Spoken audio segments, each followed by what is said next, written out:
Lily's Purple Plastic Purse by Kevin Henkes.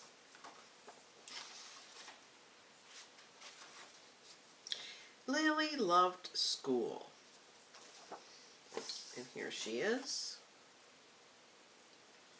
And she's got some friends behind that are saying, "Wait for us."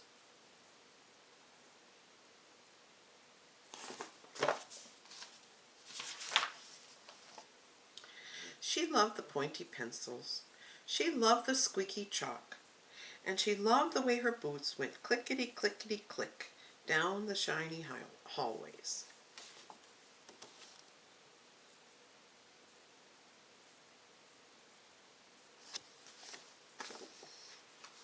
Lily loved the privacy of her very own desk. She loved the fish sticks and chocolate milk every Friday in the lunchroom. And most of all, she loved her teacher, Mr. Slinger. And here she is in her classroom, and for the lunch it says, "Straws make everything taste better."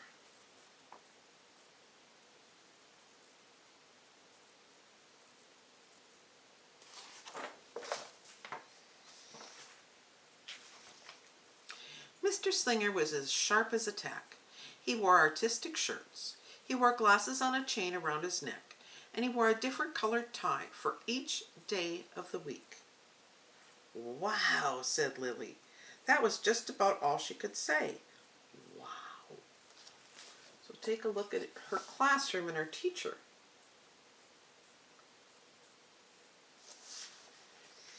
And on the board she's got the global village, one world, and then a little note on his desk says, "The boss is in."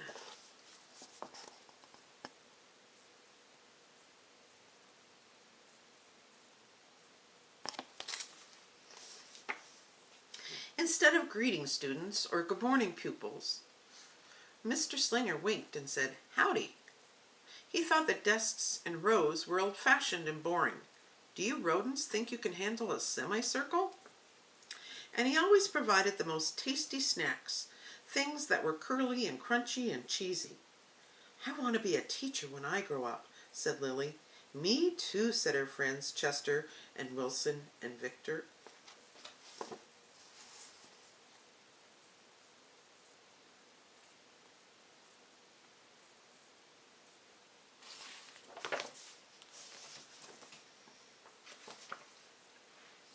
At home, Lily pretended to be Mr. Slinger.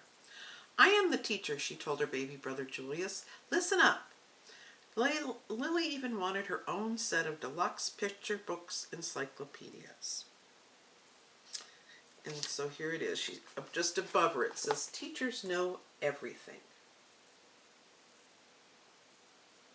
And you can see her parents peeking in her door. "What's with Lily?" asked her mother. "I thought she wanted to be a surgeon or an ambulance driver or a diva," said her father. "It must be because of her new teacher, Mr. Slinger," said her mother. "Wow," said her father. That was just about all he could say. Wow. Whenever the students had free time, they were permitted to go to the light bulb lab in the back of the classroom. There they expressed their ideas of creativity through drawings and writing. Lily went often. She had a lot of ideas. She drew pictures of Mr. Slinger, and she wrote stories about him too. During sharing time, Lily showed her creations to the entire class. "Wow," said Mr. Slinger. That was just about all he could say. Wow.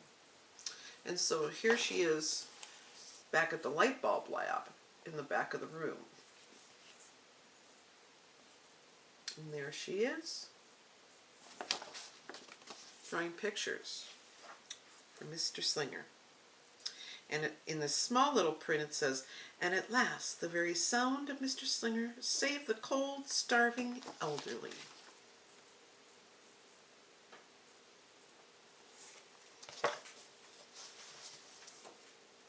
Lily's got quite the creative mind. When Mr. Slinger had bus duty, Lily stood in line even though she didn't ride the bus.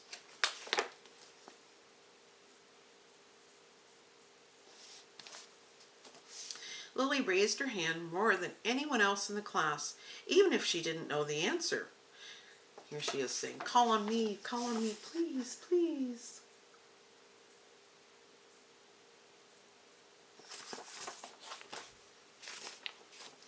And she volunteered to stay after school and clap the erasers. Back in the days when they used chalkboards and had to use erasers to erase them, you had to go clap the chalk dust off of them outside to clean them. I want to be a teacher when I grow up, said Lily. Excellent choice, said Mr. Slinger. One Monday morning, Lily came to school especially happy. She had gone shopping with her granny over the weekend. Lily had a new pair of movie star sunglasses, complete with glittery diamonds and a chain like Mr. Slinger's. She had 3 shiny quarters, and best of all, she had a brand new purple plastic purse that played a jaunty tune when it was opened.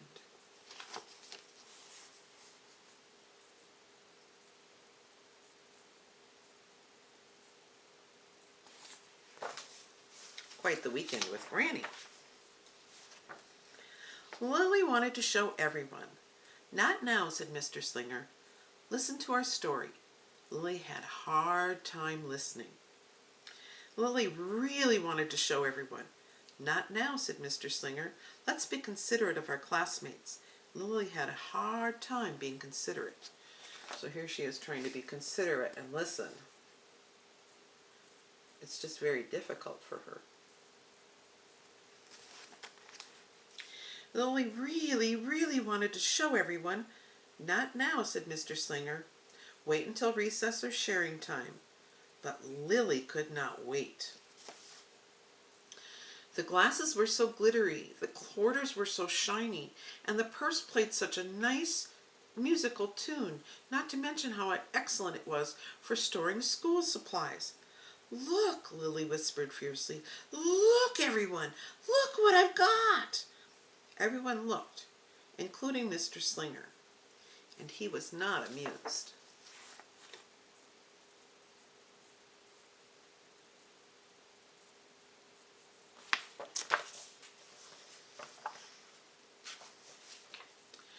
I'll just keep your things at my desk until the end of the day, said Mr. Slinger. They'll be safe there. Then you can take them home. Lily's stomach lurched. She felt like crying. Her glasses were gone. Her quarters were gone. Her purple plastic purse was gone. Lily longed for her purse all morning. She was even too sad to eat the snack Mr. Slinger served before recess.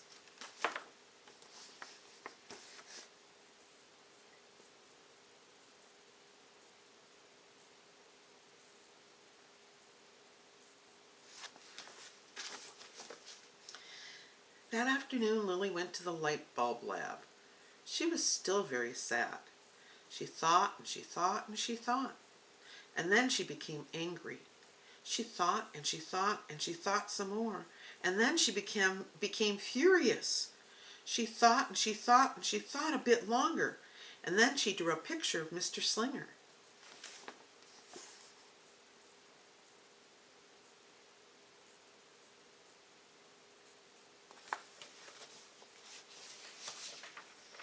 I don't know if you noticed, but look at how mad she is. Look at her eyes.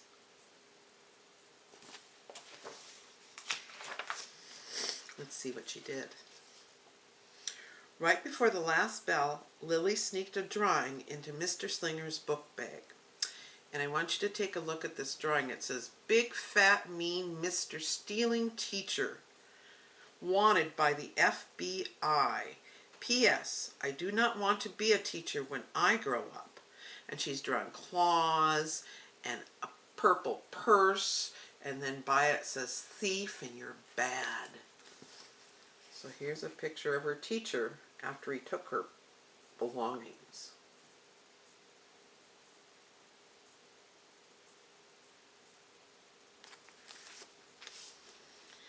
When all the students were buttoned and zippered and snapped and tied and ready to go home, Mr. Slinger strolled over to Lily and gave her a purple plastic purse back. It's a beautiful purse, said Mr. Slinger. Your quarters are very nice and jingly, and those glasses are absolutely fabulous. May bring them back to school as long as you don't disturb the rest of the class. I do not want to be a teacher when I grow up, Lily said as she marched out of the classroom.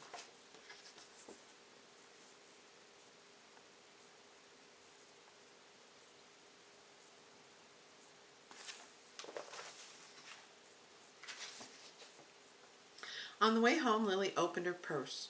Her glasses and quarters were inside, and so was a note from Mr. Slinger. It said, "Today was a difficult day. Tomorrow will be better." There was also a small bag of tasty snacks at the bottom of the purse. So here's what she's discovered. And if you notice in the picture as she's reading, she's getting smaller and smaller and smaller and smaller. Now, I don't think she shrunk. I think that's how she's feeling as she finds out what her teacher thought. Lily's stomach lurched. She felt like crying. She felt simply awful. Lily ran all the way home and told her mother and father everything.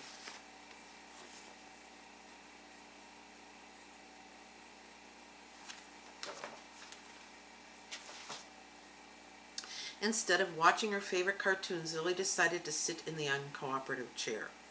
So here she is sitting. And I'll share with you what she's thinking while she sits there. "I'll stay here a million years for Mr. Slinger. Why does everything always happen to me? 1051, 1052, 1099. So again, here she is.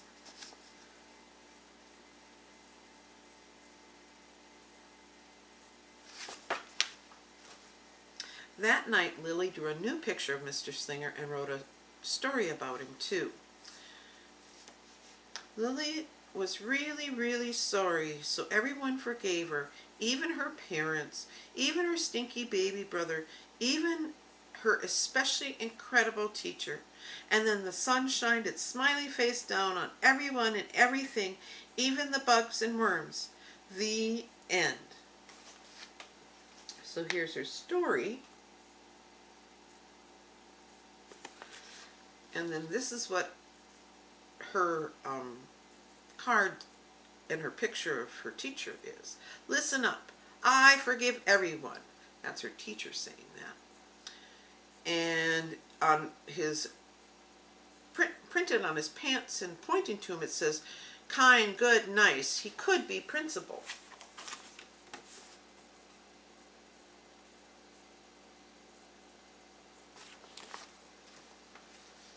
And then on the side she wrote, "I am really, really, really, really, really, really sorry." And down at the bottom she's got a picture of worms and bugs.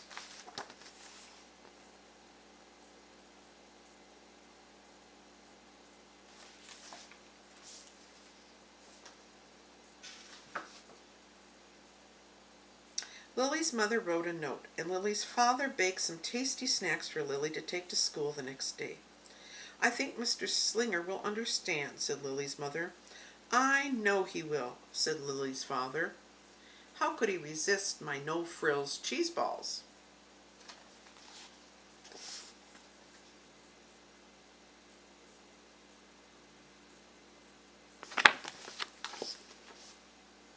The next morning, Lily got to school early.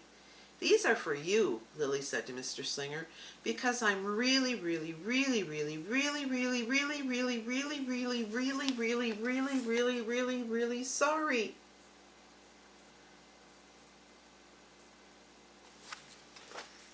That's a lot of reallys. Mr. Slinger read the story, and he looked at the picture.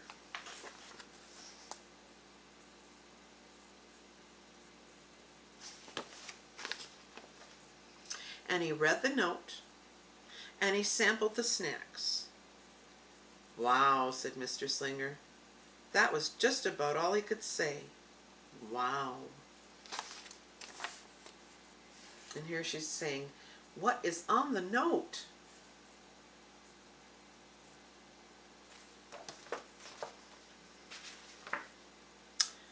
"What do you think we should do with this?" said Mr. Slinger.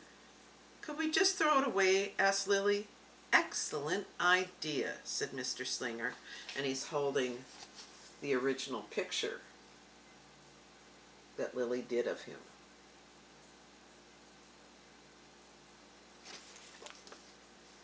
During sharing time, Lily demonstrated the many uses and unique qualities of her purple plastic purse, her shiny quarters, and her glittery movie star sunglasses. She says it's like having an extra pocket. And then this one, she says, 3/4 are even better than a dollar bill because they make noise. And about her sunglasses, she says, glamorous protection from harmful rays.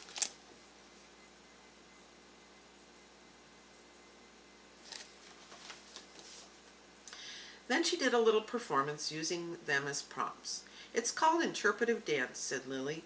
Mr. Slinger joined in. "Wow," said the entire class. That was just about all they could say. Wow.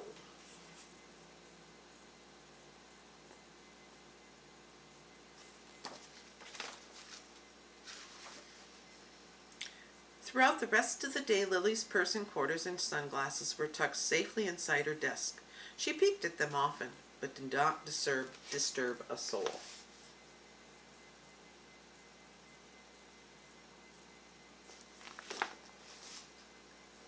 Right before the last bell rang, Mr. Slinger served Lily's snacks to everyone's delight. "What do you want to be when you grow up?" asked Mr. Slinger. "A teacher," everyone responded. Lily's response was the loudest. "Excellent choice," said Mr. Slinger.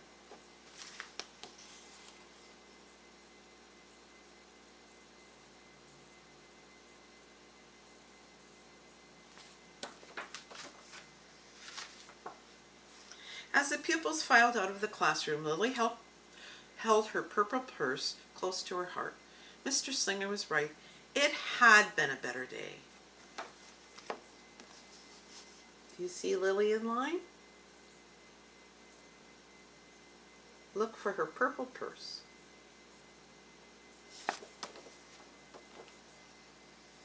Lily ran and skipped and hopped and flew all the way home. She was so happy, and she really did want to be a teacher when she grew up.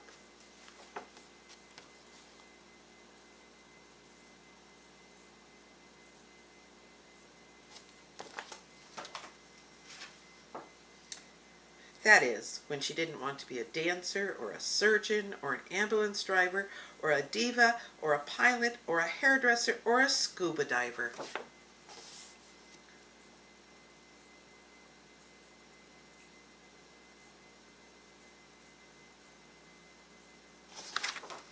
I hope you enjoyed that story.